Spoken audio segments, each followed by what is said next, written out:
32º dia. As vestes de Cristo na cruz. Tendo, pois, os soldados crucificado a Jesus, tomaram as suas vestes e fizeram 4 partes, para cada soldado uma parte e também a túnica. A túnica, porém, tecida toda do alto a baixo, não tinha costura. Disseram, pois, uns aos outros: não a rasguemos, mas lancemos sortes sobre ela para ver de quem será. João, capítulo 19, versículos 23 e 24. Este deve ter sido o bem mais precioso de Jesus. A tradição judaica exigia que a mãe fizesse uma túnica e a desse para seu filho como um presente de partida quando ele saísse de casa. Será que Maria havia feito uma para Jesus? Não sabemos, mas sabemos que a túnica não tinha costura e era tecida de cima a baixo. Por que isso é importante? As Escrituras muitas vezes descrevem nosso comportamento como as roupas que usamos. Na primeira epístola de Pedro, capítulo 5, versículo 5, ele adverte: revesti-vos de humildade. No Salmo 109, versículo 18, Davi fala da pessoa má que se vestiu de maldição tal como de uma veste. As roupas podem simbolizar o caráter, e como as suas vestes, o caráter de Jesus era a perfeição ininterrupta. O caráter de Jesus era um tecido sem costuras que ia do céu à terra, dos pensamentos de Deus às ações de Jesus, das lágrimas de Deus à compaixão de Jesus, da palavra de Deus à resposta de Jesus. Tudo em uma única peça. Mas quando foi pregado na cruz, Cristo tirou seu manto de perfeição sem costura e colocou uma veste diferente, a veste da indignidade, a indignidade da nudez, despido diante de sua própria mãe e entes queridos, envergonhado diante de sua família, a indignidade da falha. Por algumas horas repletas de dor, os líderes religiosos foram vitoriosos e Cristo pareceu perdedor, envergonhado diante de seus acusadores. O pior de tudo foi que ele vestiu a indignidade do pecado.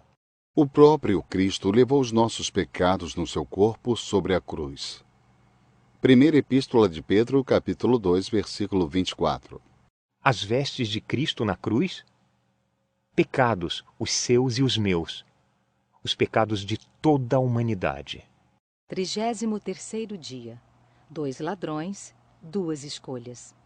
Portanto, agora, nenhuma condenação há para os que estão em Cristo Jesus. Epístola aos Romanos, capítulo 8, versículo 1. Você já se perguntou por que havia 2 cruzes ao lado de Jesus? Por que não 6 ou 10? Já se perguntou por que Jesus estava no meio? Por que não à direita ou à esquerda? Poderia ser porque as 2 cruzes no monte simbolizam um dos maiores presentes de Deus? O presente da escolha. Os 2 criminosos têm muita coisa em comum. Condenados pelo mesmo sistema, sentenciados à mesma morte, cercados pela mesma multidão, igualmente próximos ao mesmo Jesus. Na realidade, eles começam a conversa com o mesmo sarcasmo. E até os ladrões que foram crucificados com Jesus também o insultavam. Mateus, capítulo 27, versículo 44. Mas em Lucas, capítulo 23, versículos 42 e 43, vemos que um deles mudou o tom da conversa. Senhor, lembra-te de mim quando entrares no teu reino. Em verdade te digo que hoje estarás comigo no paraíso. Pense no ladrão que se arrependeu. Embora pouco saibamos a seu respeito, sabemos que ele cometeu erros em sua vida. Escolheu a turma errada, os princípios morais errados, o comportamento errado. Mas você acha que a vida dele foi um desperdício? Ele está passando a eternidade colhendo os frutos de todas as más escolhas que fez? Não. É justamente o contrário. Ele está se deleitando com o fruto da boa escolha que fez. No final, todas as suas más escolhas foram redimidas por uma boa escolha ímpar. Você já fez algumas escolhas ruins na vida, não fez? Você olha para trás e diz: se ao menos eu pudesse compensar aquelas más escolhas. Você pode. Uma boa escolha para a eternidade compensa 1000 escolhas ruins na terra. A escolha é sua. 34º dia. Abandonado por Deus. Verdadeiramente, ele tomou sobre si as nossas enfermidades e as nossas dores levou sobre si. E nós o reputamos por aflito, ferido de Deus e oprimido. Isaías, capítulo 53, versículo 4. Barulhos se misturam na colina. Escárnios de fariseus, o retinir de espadas e gemidos de homens agonizando. Jesus raramente fala. Quando ele o faz, diamantes reluzem no veludo. Ele dá graça aos seus assassinos e um filho à sua mãe. Responde à oração de um ladrão e pede algo para beber a um soldado. Então, ao meio-dia, a escuridão cai como uma cortina. Ao meio-dia começou a escurecer e toda a terra ficou 3 horas na escuridão. Mateus, capítulo 27, versículo 45. Esta é uma escuridão sobrenatural. Não um ajuntamento casual de nuvens ou um breve eclipse do sol. Este é um manto de negridão que dura 3 horas. Os mercadores em Jerusalém acendem velas. Os soldados acendem tochas. O universo sofre. O céu chora. Cristo levanta sua cabeça e suas pálpebras pesadas para os céus e gasta sua energia final clamando às estrelas que desapareceram. Eli, Eli, lama azavtani. Deus meu, por que me desamparaste? Faríamos a mesma pergunta. Por que ele? Por que abandonar seu filho? Desampare os assassinos. Abandone os malfeitores. Dê as costas para os pervertidos e os que espalham dor. Abandone a eles, não a Jesus. Por que você abandonaria a única pessoa da terra que não tinha pecado? O que Cristo sentiu na cruz? O desgosto frio de um Deus que odeia o pecado. Por quê? Porque ele levou os nossos pecados no seu corpo. Primeira Epístola de Pedro, capítulo 2, versículo 24.